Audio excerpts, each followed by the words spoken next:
Fala, prevencionista, tudo bem? Hoje eu quero conversar com você a respeito de uma coisa muito importante que infelizmente acontece em muitas empresas, que são as violações rotineiras. São as violações. E por que acontece nas empresas as tais violações rotineiras? Podem acontecer por uma série de fatores, né? E alguns a gente vai conversar aqui. Primeiro, isso aqui. Você tem um trabalho idealizado, né? O pessoal também chama de trabalho ideal, muito distante do trabalho realizado, ou seja, muito distante do trabalho real. Então, o trabalho idealizado é aquele trabalho onde é tudo perfeitinho, tudo dá certo o tempo todo. O EPI está disponível o tempo todo, o clima de trabalho é bom o tempo todo, não há pressão no trabalho, a segurança psicológica na empresa existe, o EPI sempre está disponível, os materiais sempre estão disponíveis, as ferramentas sempre estão disponíveis, a tarefa ocorre no tempo certo, tudo dá certo. Trabalho idealizado. Mas quando chega no trabalho real, nem sempre isso acontece, sim ou não? Às vezes, no trabalho real, falta ferramenta, falta EPI, existe muita pressão no trabalho e o trabalhador acaba cometendo violações rotineiras, o que a gente poderia também, né, em algumas linguagens, o pessoal gosta de chamar isso de desvios rotineiros, né, que também é uma possibilidade, né, desvios rotineiros.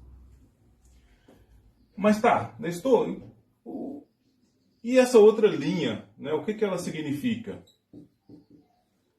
Essa outra linha é a linha do acidente. Né? O que é a linha do acidente? É que às vezes o trabalho realizado, o trabalho real, o trabalho executado, ele se distancia tanto do trabalho imaginado que pode acontecer o acidente. Então, se o trabalho realizado cruza a linha aqui, né, teoricamente você tem, boom, né, o acidente do trabalho acontecendo. Aí você tem o acidente de trabalho que acontece e nada mais a fazer, né? É aquela questão, você não tem mais como remediar, o acidente já aconteceu. E por que, Nestor, então, que acontecem as violações rotineiras? Existem alguns motivos. Na maioria das vezes, o que a gente chama de desvio, de violação, de comportamento de risco, é apenas uma forma de garantir que o trabalho seja realizado. Porque às vezes no trabalho idealizado, a situação é tão perfeita, mas tão perfeita que ela não acontece na prática. Então, se o trabalhador não ajustar, se ele não fizer alguma gambiarra, ele não consegue realizar o seu trabalho. O Mário Sobral gravou um vídeo há umas 2 semanas no SST canal, onde ele conta um caso real, onde numa empresa onde ele estava trabalhando, ele foi contratado para fazer um serviço lá, e ele encontrou uma situação dessas, onde era impossível cumprir com o trabalho idealizado, onde o trabalho realizado ele sempre levava a uma condição de risco, mas era impossível não correr aquele risco. Se o trabalhador resolvesse fazer certinho, a atividade simplesmente parava. Então, é sempre importante se perguntar, se você está tendo muitas violações, né, trabalhador não usando EPI, trabalhador não usando EPC, trabalhador não cumprindo checklist, trabalhador não cumprindo procedimento, avalie se essa regra escrita ela realmente é aplicável, porque às vezes o trabalho idealizado ele não é aplicável no trabalho real. Então, existem algumas coisas que você deve se questionar. Por exemplo, a cultura de segurança da minha empresa, ela fomenta o comportamento seguro ou ela fomenta o comportamento de risco? O que é a minha cultura de segurança na minha empresa, minha maturidade de segurança na minha empresa? Ela conduz o trabalhador ao comportamento seguro ou ela conduz o trabalhador ao comportamento inseguro?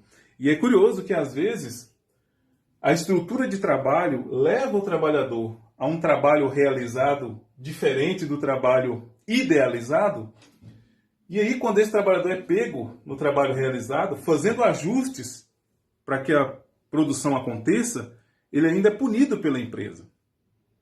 Ah, Nestor, mas ele é punido porque, né, ele fez o trabalho realizado utilizando uma violação, utilizando um desvio, utilizando um comportamento de risco. Sim, mas era a única condição que ele tinha. Então como é que você vai punir o trabalhador por ele simplesmente tentar produzir, né? Então é isso que acontece. Então o que a gente poderia fazer? Eu trouxe aqui 4 reflexões que a gente pode fazer, né, na minha colinha aqui, 4 reflexões que a gente pode fazer quando a gente encontrar na empresa isso aqui, ó, violações ou desvios ou comportamento de riscos rotineiros. Primeira dela, avalie se aquela regra é tão importante assim. Então aquela regra, né, que era para ser cumprida e não foi cumprida e se tornou um comportamento de risco, uma violação, um desvio, essa regra é tão importante assim? É uma regra que se justifica? Porque às vezes a gente vê na segurança do trabalho algumas regras absurdas.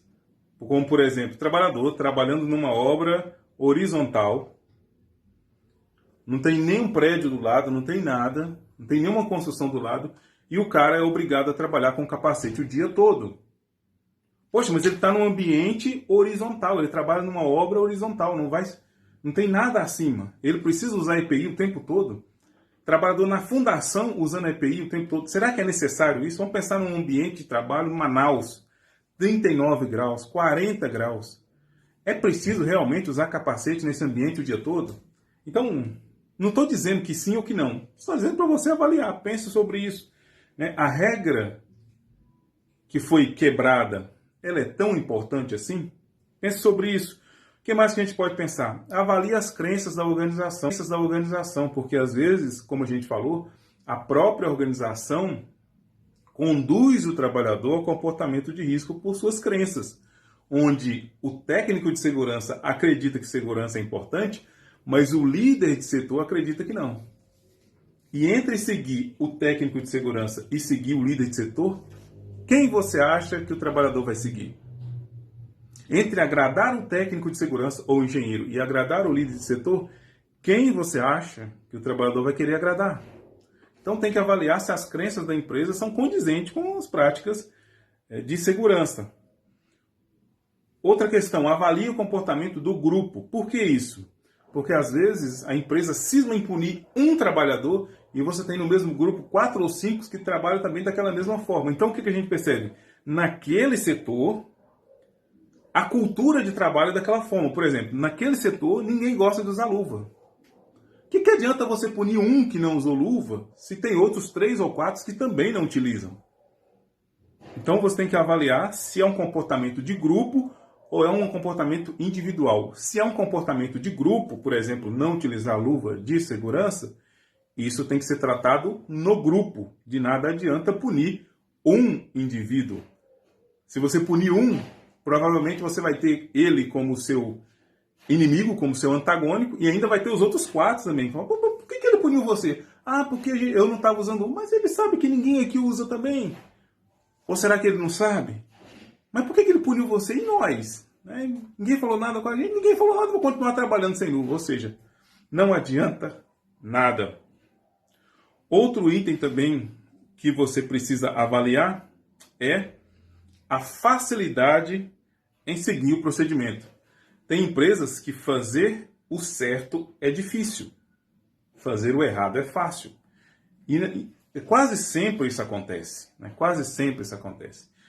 Por uma condição natural. Usar EPI é mais difícil, torna o trabalho mais lento, mais cansativo, normalmente o EPI é desconfortável.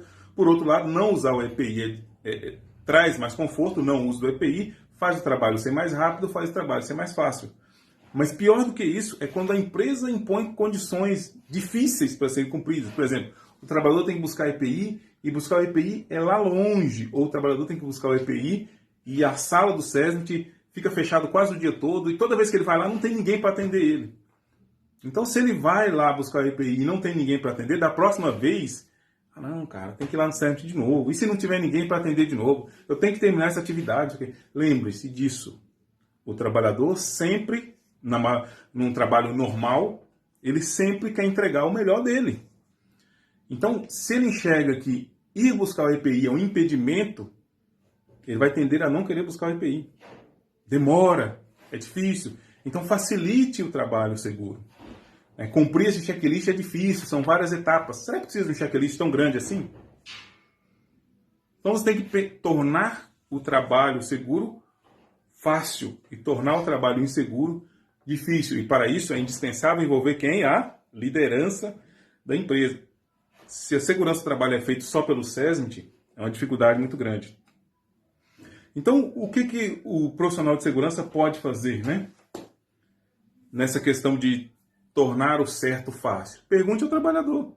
O que você precisa para fazer o seu trabalho seguro? No que eu posso te ajudar para fazer o seu trabalho seguro? No que a empresa pode te ajudar para você fazer o seu trabalho seguro? O que falta para você fazer o trabalho seguro?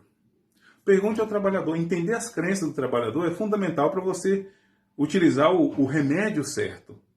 Se você não sabe nem por que o trabalhador cometeu violação, desvio, comportamento de risco, vai ficar difícil entrar com alguma medida de controle que seja eficiente. Então são algumas reflexões que você pode adotar e que você deve adotar na tentativa, né, de tornar o seu ambiente de trabalho mais seguro e apropriado ao comportamento seguro.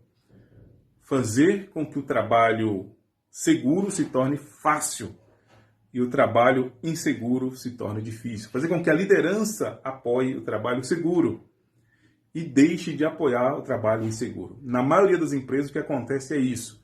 O técnico de segurança sozinho quer trabalho seguro e a liderança da empresa toda não dá a mínima para o trabalho seguro. E assim, dificilmente o trabalho seguro vai acontecer como regra na empresa. Espero que vocês tenham gostado dessas reflexões. Isso aqui é chamado de Blue Line Red Line, é uma teoria também da segurança do trabalho, muito utilizado pelo Todd Conk, né, do HOP. Espero que vocês tenham gostado de conhecer um pouquinho dessa teoria e entender também as outras coisas que a gente colocou nesse bolo. Aproveito para avisar que 13 e 14 de fevereiro nós estaremos em São Paulo, no curso Descomplicando o GRO e o PGR. Também temos curso em Goiânia, em março. Também temos curso em março, também em Recife. Também temos previsão de curso para Salvador em abril. E temos também em outras cidades. Para você saber sobre nossos cursos, nossos eventos presenciais, onde a gente fala de GRO, PGR, mas também entra em algumas questões ligadas à organização e gestão de segurança nas empresas. Quer saber mais sobre isso? Quer nos encontrar? Procure na internet Nestor W. Neto. Só você digitar no Google Nestor W. Neto, você vai chegar até o nosso site, nestorwneto.com, onde tem lá todas as formas de você encontrar a gente.